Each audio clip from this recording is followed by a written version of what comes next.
também peca, sabiam? E eu fiquei muito tempo fazendo palestras sobre sucesso, sobre como se libertar da dívida. É um tema muito interessante.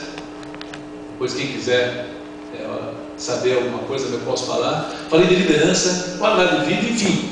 Nós vamos falando muitas vezes de como vencer, mas nós não analisamos por que as pessoas são derrotadas.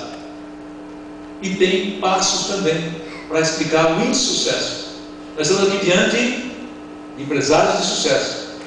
Mas por que acontece o insucesso? E nós tivemos na semana algumas derrotas. Polícia Civil contra a Polícia Militar. Para mim foi uma grande derrota na história. Mas aí, para se refletir na palavra de Deus, o Senhor Jesus falou que nos últimos dias, terremoto, guerras, irmãos brigando contra irmãos. Ou seja, está começando. E outra coisa, e essa semana para aquele jovem? Quando nós vimos jovens aqui, nessa peça mostrando que a corrupção é o passo do insucesso, e quanta corrupção no país, né? E a corrupção, fala a palavra de Deus, cega a pessoa. Ele pensa que está fazendo bem para a família. Não, estou conseguindo, aquele prefeito rouba mais faz, ou seja, a ética circunstancial da conveniência. Isso está acontecendo mesmo, que foi mostrado aqui. Então, como muito sucesso está acontecendo no Brasil? Só para dizer, a guerra do Iraque morreram 3.000 soldados americanos. Uma guerra. Aqui no Brasil, o trânsito mata quase 50.000 jovens por ano. Maioria jovens. Ou seja, eu falei jovem porque quem mais morre no acidente de trânsito no Brasil é o jovem de 20 anos.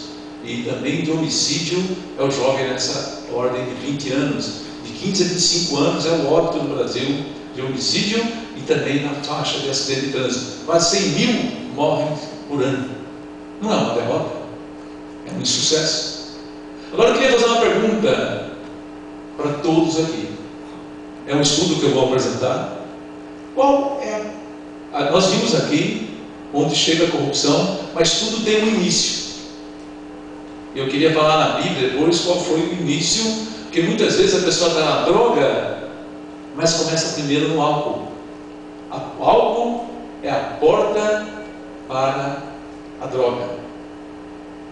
E do insucesso?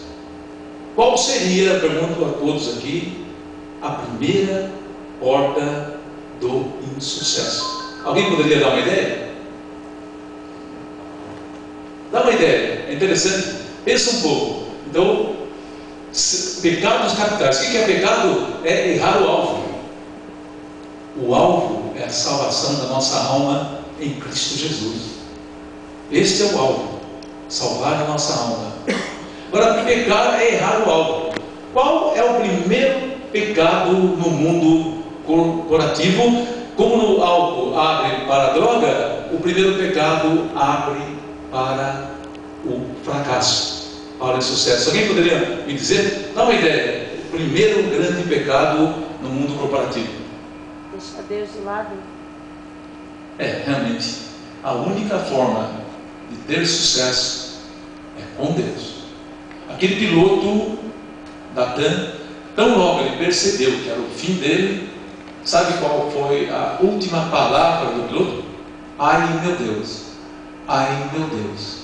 Aí bateu o avião e foi esse desastre recente aqui em Congonhas. O último acidente também, quando aquele avião da TAM decolou e já caiu, também havia pouco tempo também em Congonhas, 3, 4 anos.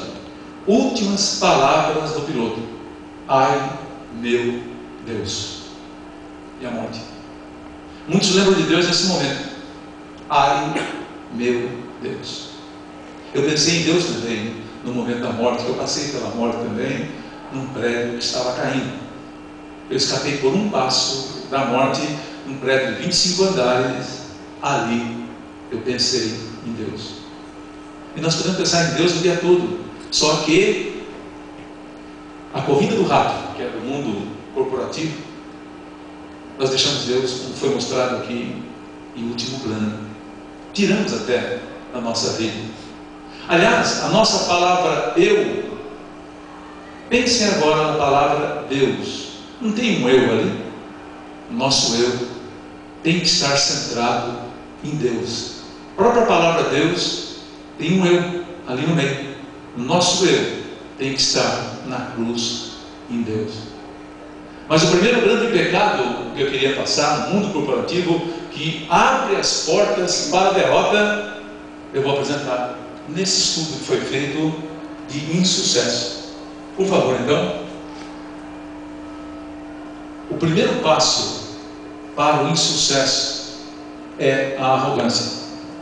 E na palavra de Deus ensina: quem se exalta será humilhado, e quem se humilha será exaltado. Eu queria dar um exemplo na minha vida, que uma vez, como tenente, eu fui humilhado num posto de gasolina. Houve uma denúncia de vazamento de gasolina no lençol freático, e eu fui para o local da emergência e fui analisar o entorno do posto e descobri um hotel, e fui verificar no hotel que um poço que pegava a água desse lençol freático. Eu fui lá captar a água daquele posto para fazer uma análise se tinha realmente gasolina naquele poço. Quando eu puxei a água, nossa, o que tinha de gasolina? Aí eu fui até o posto, o dono do posto, me apresentei, o tenente da denúncia. Ele falou: quem é você? Eu falei: eu sou o tenente encarregado dessa denúncia. Sou advogado. E você é o quê? Tenente? Você não vai entrar aqui. E começou a me humilhar perante a guarnição. Falei: você não vai permitir? Eu só vim comunicar que é provável que esse vazamento de combustível é do seu posto, porque está exatamente no hotel aqui ao lado do posto. Ele me humilhou muito. Eu falei: tá bom, se você quer ver quem é um tenente, você verá. E acionei todos os órgãos públicos, CETESB, e ele foi interditado. Mas eu fui humilhado perante a minha equipe. Eu poderia ali agredi-lo. Não, falei: você verá. Ela. Mas o que me ensinou aquela humilhação? Eu falei: puxa vida, ele é advogado, então eu vou complementar meus estudos. Eu fiz só academia, e aí eu fiz engenharia civil, engenharia mecânica, engenharia de segurança, abriu as portas para mim também na consultoria de empresa, fui para o exterior, fiz curso na Alemanha, sabe? Ou seja, o que fez a humilhação? Abriu as portas para mim conhecer o mundo. Mas e se eu desse uma de arrogante? Provavelmente eu não tivesse essa oportunidade da vida. Então quem se humilha será exaltado. Eu tive essa experiência na vida. Estou até pensando em falar com essa pessoa e agradecer por aquela humilhação. É sério. Muitas vezes somos humilhados para o nosso crescimento. Muitas vezes a dor é para o nosso crescimento. Eu estive numa emergência agora em São Paulo, na Defesa Civil, me chamaram para uma explosão do tanque, eu fui para o local. Explosão no forno. Morreu um engenheiro, morreu um eletricista, um americano perdeu o braço, foi uma doença muito grave. E mais o gerente também foi hospitalizado. Mas veio o engenheiro conversar comigo. Estava no local, foi salvo da explosão do forno. Eu fui perguntar para ele: o que aconteceu para você ser salvo dessa explosão? Ele contou para mim que sentiu uma dor muito forte na perna, em razão da diabetes. E pediu para o outro engenheiro: eu vou sair um pouquinho, sentar, para recuperar um pouco essa dor que eu tenho, e volto a trabalhar na inspeção do forno. Foi há 20 dias. Ele sentou para relaxar um pouco a perna com aquela dor. Quando ele voltou, nesse período que ele sentou, ocorreu a explosão. Ele falou para o engenheiro: eu já volto aí. 1 minuto e meio depois, aquele engenheiro já tinha partido. Algo impressionante. Então a dor fez com que ele saísse daquele ambiente. Olha que interessante. Você vê, a dor salvou uma pessoa.